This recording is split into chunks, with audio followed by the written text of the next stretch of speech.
Welcome to the You Are the Spell podcast, and I'm Aunt Carla. Join me each episode as I teach witches and other spiritual practitioners like yourself how to develop magical confidence and sovereignty in their practice. So hello and happy almost spring. Now, if you're watching this on YouTube and you're able to see me here and making funny gestures, you might be used to my cosmic weather report. I used to do those videos, but I've decided to combine this with my You Are the Spell podcast because one of my intentions this year is to work less, okay? Work less. My name is Carla and I'm a recovering workaholic, no matter what my husband says. So in today's episode, we're going to be talking about Ostara, Eostre, and the Spring Equinox. Now, for over a year, I have been covering holidays in the Witch's Wheel of the Year, but I just realized that last year's podcast around this time, it mentioned the Spring Equinox and Aries season, but not Ostara. So I'm going to fix that. And and I'm going to talk about Aries season 2. And that's a lot, right? So buckle up.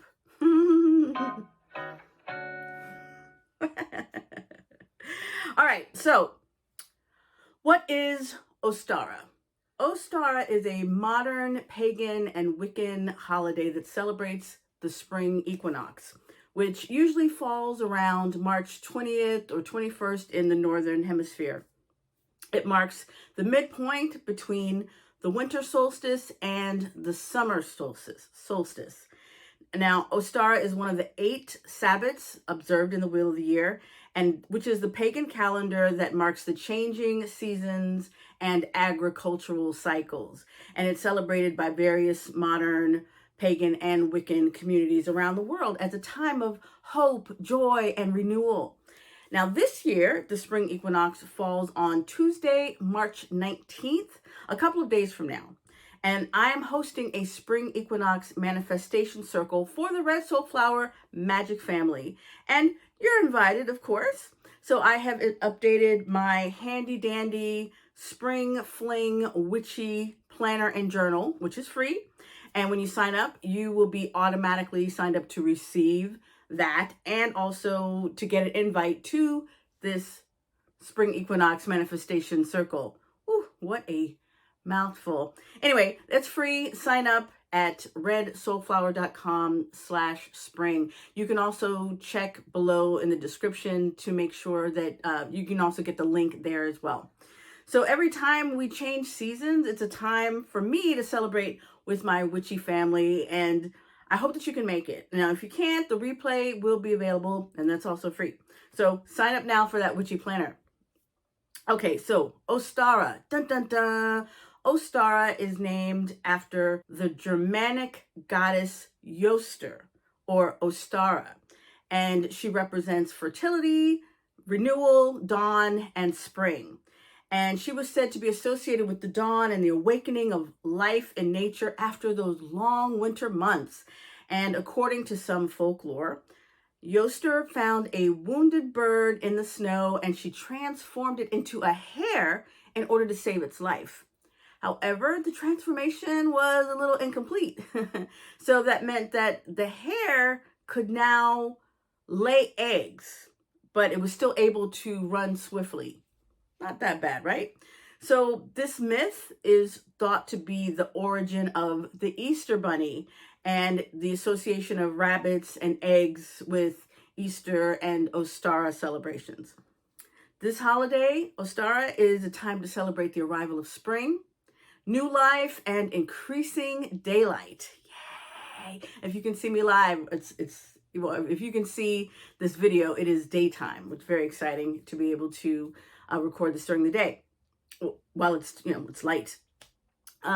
Traditionally, Ostara is observed with rituals, ceremonies, and feasts that focus on the themes of rebirth, growth, and balance. And some common activities associated with Ostara include decorating eggs, which symbolize fertility and new life, planting seeds or bulbs, crafting floral wreaths, and performing rituals to honor the earth and the changing seasons.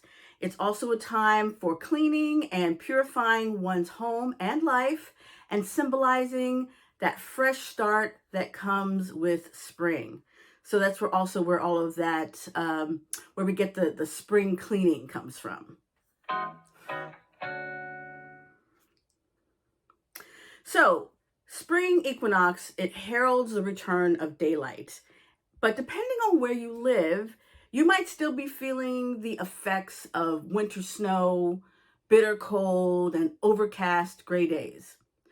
Even so, you might be feeling impatient for more light and sun, and you might be wondering, when will spring finally appear?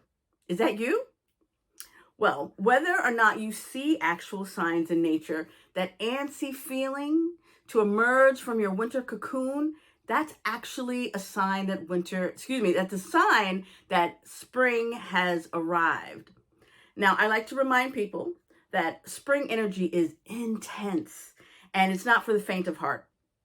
That desire that has you chomping at the bit to go outside and do fun things, that's the same energy that enables flowers such as daffodils, crocus, and snowdrops to burn through the snow and the frozen ground in order to bloom.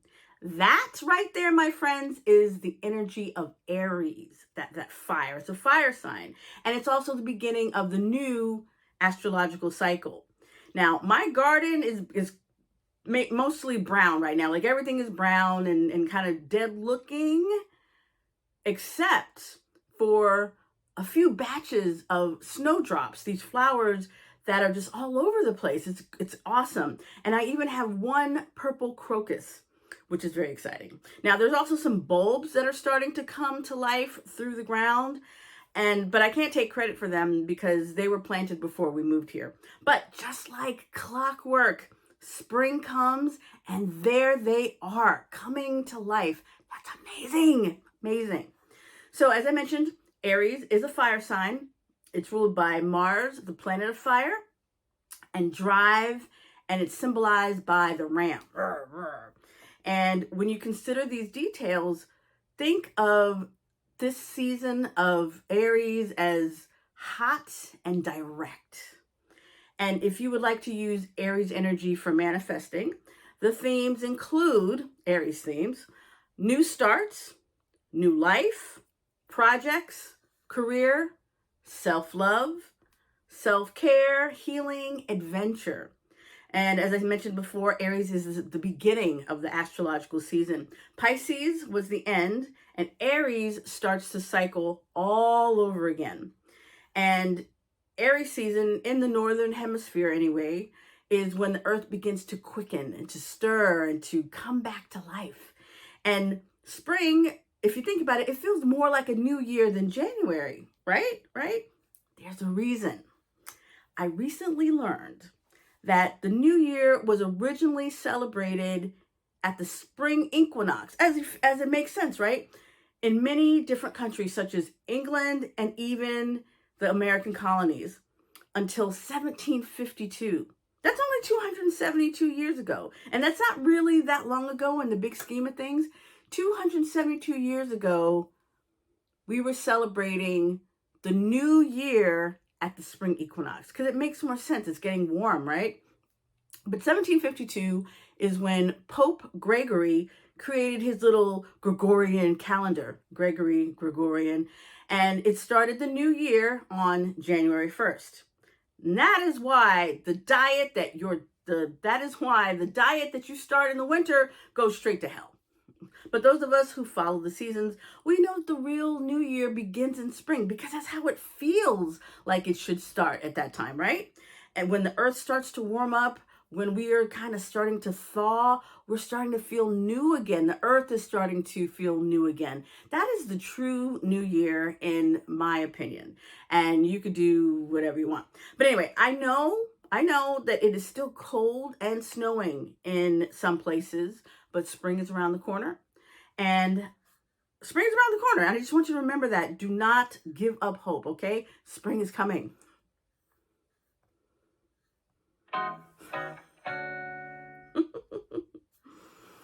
So, let's see. Ostara if you would like to participate, can be celebrated in various ways, depending on individual preferences. And here's some ways. For example, rituals and ceremonies. Many practitioners perform rituals or ceremonies to honor the arrival of spring and the themes of renewal, growth, balance, etc., etc. That could be meditation, visualization, chanting, energy work, or other forms of spiritual practice. As I mentioned before, I'm definitely going to be hosting a spring equinox manifestation ritual, and I hope that you can make it. So another way that people like to celebrate is by decorating. If you want to decorate your home or your altar with symbols of Ostara, those symbols would include eggs, flowers, rabbits, and other springtime symbols. And you can also use pastel colors or other seasonal items to create a festive atmosphere. If you notice, like I'm wearing lavender today, if you're watching on YouTube, I have my little lavender outfit. And for a change, I have on I'm wearing a white flower in my hair. So I'm going for light white colors and just kind of like it's spring, so I'm really going there. So let's see, other ways to celebrate: egg activities. Remember all the eggs. Egg-related activities such as dyeing, painting eggs, decorating eggshells, or even organizing Easter egg hunts or egg hunts for children. I know that as a kid, I really enjoyed Easter egg hunts, and up until, I don't know, for a while, I liked organizing them as well when I had kids around. Planting is another great activity to do around this time. Let's see, planting and new growth is happening at this time. So many people celebrate by planting seeds and bulbs in their gardens or in pots indoors. So this is a symbolic act of nurturing new beginnings and intentions. I want to give a shout out to my friend Sean, who lives more in the southern part of the United States, and she's already getting her garden together. And she was telling me, she was asking about my garden guide, my witch's garden guide, which I guess I should be bringing out again soon. And if you live somewhere where it's warm enough, you're going to be starting to do your garden, or you might be planting your seeds inside. I suppose that is something I could do if I was so inclined, but I'm not. If I wanted to, or you or anyone would like to plant seeds inside and have your little grow lights and have them ready for transplanting when the weather gets warm. This is the time. Let's see. Also, crafting. Oh, wait. Nature walks. We were talking about planting. Spending time in nature, connecting with the energy of Ostara and observing all the little signs of spring.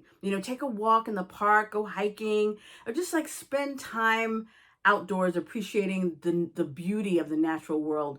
One of the things that I'm seeing on, my husband and I, we like to go out on these daily walks, and I'm noticing how you're starting to see little buds in the trees. Things are coming back to life. It's going to be a while before they're ready, but it's cool to see them, starting to kind of come together. Now we get to crafting.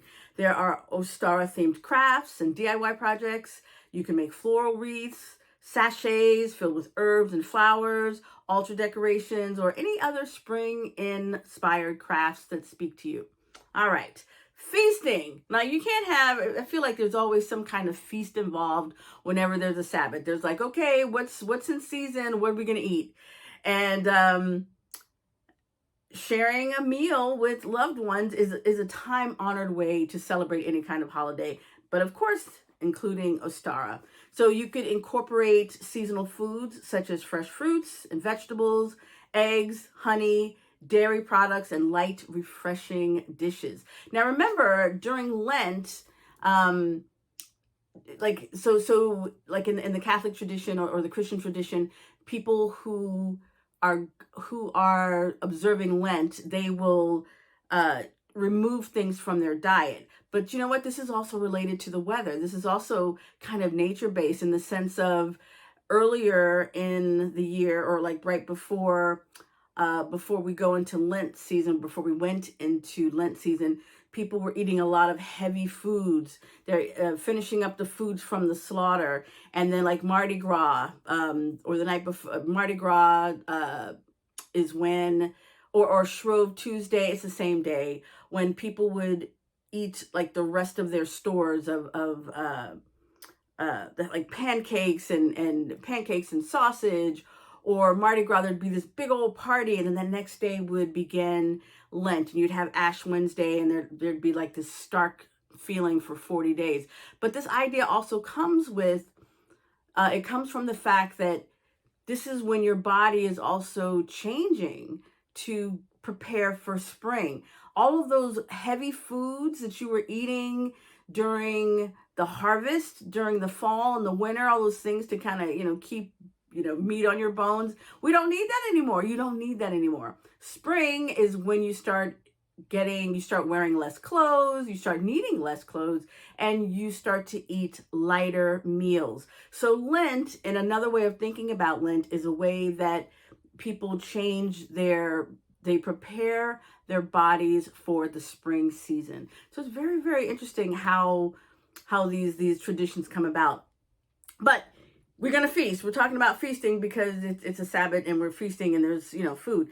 So side note, I'm curious, how many of you are celebrating St. Patrick's Day? Not even just from the drinking standpoint, but like food. Like, so for example, tomorrow is St. Patrick's Day, and I'm going to a friend's house for corned beef and cabbage.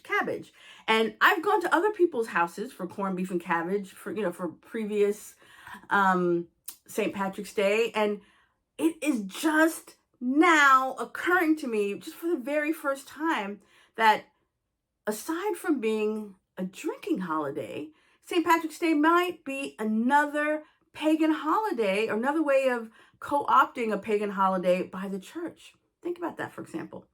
Now, St. Patrick's Day is known as a religious and a cultural holiday that honors St. Patrick, who is the patron saint of Ireland. And his claim to fame was expelling the snakes from Ireland. March 17th is his traditional death date, and it's celebrated with feasting and drinking. Now, last year, social media was aflame, I'm telling you, with reports that St. Patrick didn't really expel snakes from England. And the story being circulated was that St. Patrick was really banishing the pagan druids from Ireland, often with violent means. And some people were even calling this genocide. So this is how deep this was. So I did a little research and I found an interesting article in National Geographic. And I found a scientist by the name of Nigel Monaghan, who is the keeper of natural history in Ireland, in Dublin, Ireland. And he says, quote, "At no time has there ever been a suggestion of snakes in Ireland. So there was nothing for St. Patrick to banish," end quote. Most scientists point to the most recent ice age, which kept the island too cold for reptiles until it ended 10,000 years ago. So St. Patrick's Day falling so close to the Spring Equinox and Ostara, it's starting to look a bit suspicious to me. Okay, moving on. Community gatherings, that's another one. Many spiritual communities organize gatherings and events to celebrate the Spring Equinox and or Ostara together. And this can be a great opportunity to connect with like-minded individuals, share rituals, and build a sense of community. And as I mentioned before, I'm hosting a Spring Equinox Manifestation Circle. Woohoo! This Tuesday, March 19th. And if you can't make it live, the replay will be available. So to get your invite, all you have to do is sign up for the Spring Fling Witchy Planner and Journal. You can get that at redsoulflower.com/spring. I'm also going to have the link below in the description. So whether you prefer to observe the holiday through quiet reflection and meditation, or by participating in lively activities. The Spring Equinox and Ostara, they offer a chance for you to welcome the return of spring and embrace new opportunities for, well, embrace the opportunities for new beginnings. How you like that?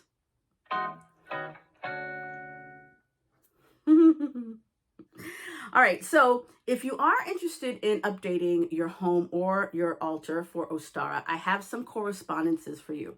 So the colors are pastels. We're into pastels, such as light green, yellow, lavender, pink, and robin's egg blue. That's a pretty color. Those colors are often associated with Ostara, and they represent the freshness and new life of spring. When it comes to symbols, common symbols include eggs, rabbits or hares, flowers, especially daffodils, tulips, and crocuses, seeds, and butterflies. These symbols reflect themes of fertility, growth, and renewal. When it comes to herbs, the herbs that are associated with Ostara include those that symbolize growth, renewal, and purification, of course, such as lavender, rose, jasmine, daffodil, crocus, and nettle. Okay, when it comes to crystals, the crystals and stones that resonate with the energies of Ostara include aquamarine, rose quartz, moonstone, and clear quartz. These stones are often used for healing, balance, and promoting new beginnings. When it comes to foods, traditional foods associated with Ostara include fresh fruits and vegetables that are in the season, such as leafy greens, sprouts, eggs, especially decorated or dyed eggs, honey, dairy products, and light, refreshing dishes that celebrate the flavors of spring. La la la. Now, common activities associated with Ostara include egg decorating, of course, planting seeds or bulbs, going for nature walks, crafting floral wreaths or garlands, and performing rituals or ceremonies to honor the changing seasons and the return of light and warmth. When it comes to the deities that are also honored around this time, that includes, of course, Eostre or Ostara, but the other ones that represent fertility and rebirth and awakening of nature include Persephone and Demeter. If you go back to, I guess that was Samhain or Halloween, when we talk, that's when she went down to when Persephone goes down into the underworld, where she also comes back for spring. That's a beautiful thing about Persephone. She is both queen of the underworld and a goddess of spring. Balance, people, balance. So you can have your light and your dark too, as you should. As actually, you don't really have a choice. You know, we are magical people. We are spiritual people. We understand that there's no dark without light. And so we have Persephone and her mother Demeter, Freya, and Dionysus. These are other deities that are associated with spring. So these correspondences, they can be used as some kind of inspiration for your magical workings or rituals, but ultimately you can incorporate whatever elements you like and, you know, create your own practices that resonate with you.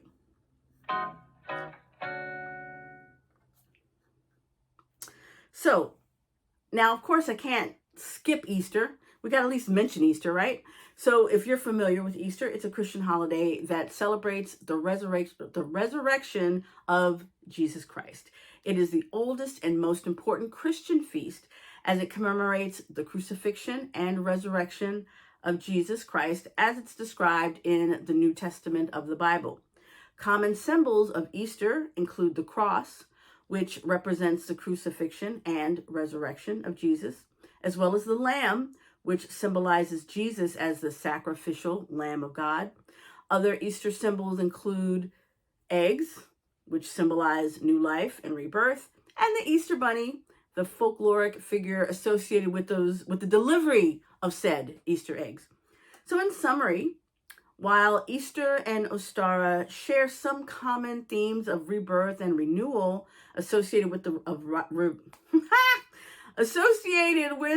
arrival of spring, they originate from different religious and cultural traditions, and they're celebrated in different ways. Easter is a Christian holiday centered around the resurrection of Jesus Christ. And Ostara is a modern pagan and Wiccan festival that honors the spring equinox and the goddess of spring, fertility, and new beginnings. So you can take that information and do with it what you will. Okay, so to help you take advantage of what this magical season has to offer, I am throwing a split. To help you take advantage of what this magical season has to offer, I'm throwing a spring fling party to gather the community together to do what we do best, which is share magic. So party favors include an updated spring fling witchy planner and journal, which is 33 pages of magical spring goodness, which includes an article called Manifesting Moons of Spring. It talked about the different moons and what the manifesting energies that each one provides. Journal prompts, so we can do an audit for the last season, so you can think about, okay, what happened during winter and what do you want to happen, or how do you want to improve that for spring? I also have an article on a spring cleaning floor wash. Well, actually, it's a recipe. It's a recipe for a spring cleaning floor wash. And there's also the spring tarot spread and journal. So you can do a tarot spread for the new season. And of course, there's some vision book of shadow pages. I've been doing a lot of work with what I'm calling vision book of shadows, kind of similar to close to what I've been talking about with big magic. You're going to be hearing me talk a lot about that this season and beyond. So the vision book of shadows is kind of like the centerpiece. Well, I think all of these different pieces are very important, but just like you have a regular book of shadows, the vision book of shadows really incorporates things like pictures, sigils, using it as a vision board, but in book form. So when you have all of your visual elements together, along with your spells and all the information that you've been collecting, it makes it a really powerful book. So to incorporate some vision book of shadows pages in this witchy planner and journal, to me, is very exciting. So get your spring fling witchy planner and journal by signing up to redsoulflower.com/spring.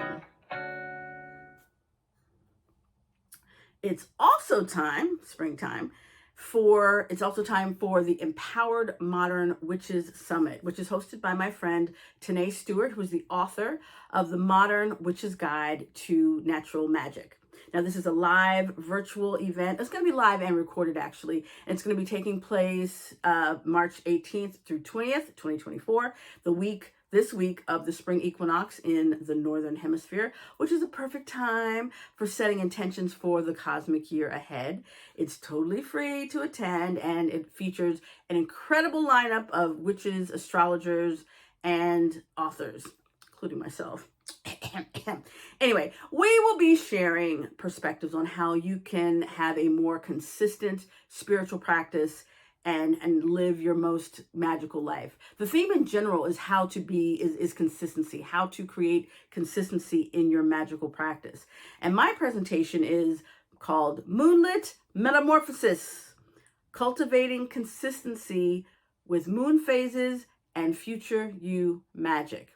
Woo, it's a mouthful, but it's basically, it's about the future you magic that I talk about. But it's this presentation, this workshop is teaching you how to incorporate moon magic and moon phases into this practice. So this is what I call big magic, and I'm so excited to share this with her community for the first time. And as I said before, everyone's going to be hearing a lot about this. So this is just kind of like, just kind of scratching the surface. If you want to sign up for this Empowered Modern Witches Summit, and I said it's free, go to redsoulflower.com/EMWS. That's for Empowered Modern Witches Summit. Again, redsoulflower.com/EMWS. I'll also have a link below in the description. One more thing, the summit also offers an all-access pass. So if you'd like to keep all the replays, you can do that. But all-access pass holders will also receive bonuses, including my Future You Grimoire, Vision Book Shadows, and a guided meditation audio. So this is the Future You guided meditation audio. This is for timeline jumping. So this is very, very exciting. And this is just like a little hint of what's coming for this season and beyond. So springtime is ripe for renewal and your comeback. You're like, this is time for your comeback season, right? So are you ready? I hope so, because you are magic.